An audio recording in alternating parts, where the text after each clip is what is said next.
Hello, people over the internet. This is my last review spree. I guess it's like my third one that I did back to back. Now I am going to do I think this is number 8. I think we're out of let me check. I believe we're out of the 90s now, which is really cool. It's like 11 films out the way. Oh no, this is number 90. Number 90, so 10 films out the way. Yay! Um, so this is the film Night of the Hunter. Sorry, let me make sure I am on the right spot. The computer would correct.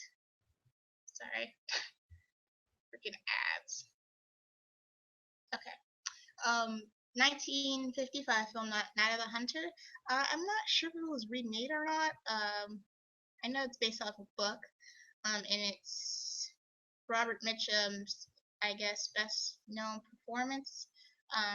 Aside from, I believe he was also in Cape Fear, the original Cape Fear, which is pretty cool. I'm saying a lot. I'm sorry. I hate that.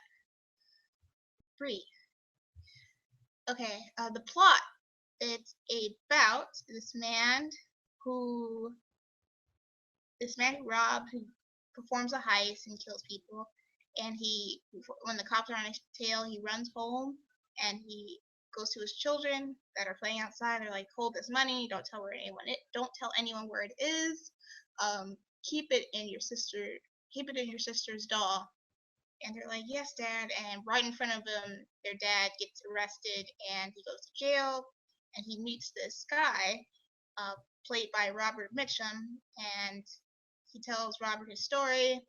And Robert decides to go back to where this man lived and find his family and marry into the family and find out where this money is. It's pretty effed up and really weird.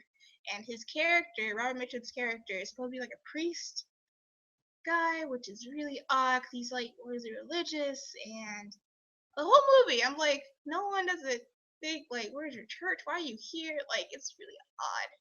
Anyways, it deals with like kids like wanting to protect their siblings because the little kid, there's a boy and a girl, and the brother is the older one, and he is doing everything to protect his sister um at all costs. Basically, he's like six or seven. Really, like, you're really determined, kid. This acting wise, like, yeah, I mean, besides Robert Mitchum, everyone was like, whatever.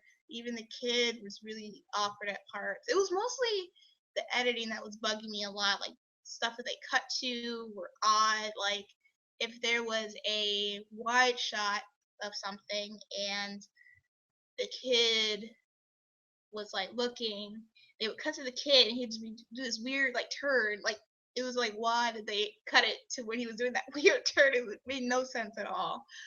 It was really odd when it came to the editing for sure. However, the lighting was beautiful. I loved the dark lighting and the locations and the shadows that they used. It was great. That was like the thing that stood out the most for me. That's the thing I probably liked the most from the movie itself. It also dealt with the theme of like women thinking that they need to get married, always have a man by their side type thing, which is why their mom marries the priest, the priest guy. Yeah, and it kind of like evolves from there. Like, he's just trying to like get the kids to tell him where the money is.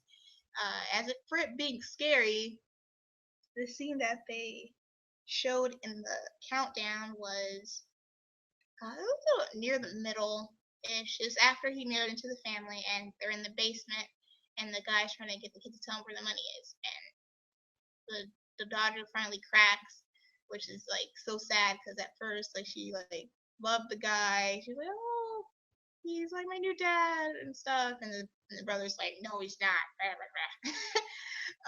But yeah, and then she's finally cracking. She's like, it's in my doll. It's in my doll. And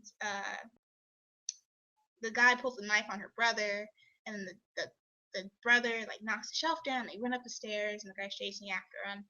That part was pretty cool, but as for the movie itself, I just found a lot of things lacking with it when it came to just storyline stuff, it was just like, I don't know, just me thinking like, okay, so this kid, the 7-year-old kid, is taking care of his 3-year-old sister, and they're rowing a raft across the state by themselves. Like, how are they getting food? Also, with the mom, it's like, how long were you dating this guy before you decided to marry him? You don't even know him that well. And then it was just like a lot of stuff. It was just making me upset.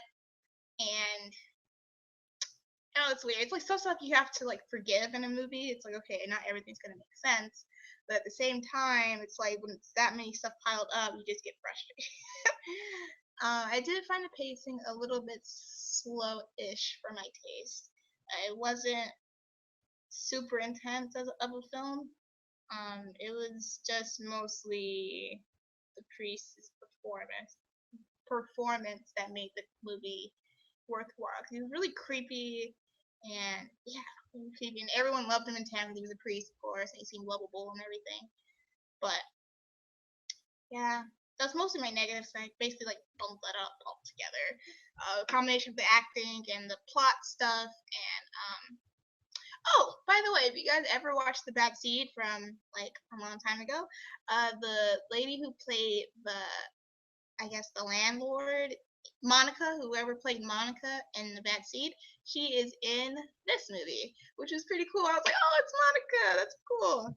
So that like gave me a little pep. But yeah, so when it came to the acting and the plot and the pacing, all those were kind of like negative elements for me. Sadly, because I really wanted to like it because I love kids in danger and child actors. I really like child actors a lot when they're good. But yeah, the kid acting wasn't that good. It was just like mediocre. And then at the end, the sister, she like she like runs up because the guy finds them, of course, and she kind of like runs up to him and like hugs him, like, so you forgive him now? I don't understand. Like, did you just forget that he tried to shank your brother? Like, this happened like a week ago. Like, anyways, calm down. Yeah, so that's my review basically. Oh, what did I rate it? I give it a 2.5, only because of the cinematography and the lighting. Mostly the lighting, not really the lighting. It's really well done. Yeah. Oh, and because the old lady at the end, it was an old lady with a gun, and she's amazing. So I would just watch it for the end. That was dope. I was like, oh, she's OG, triple OG. But yeah, check it out if you want. I mean, it just might be a preference thing for me.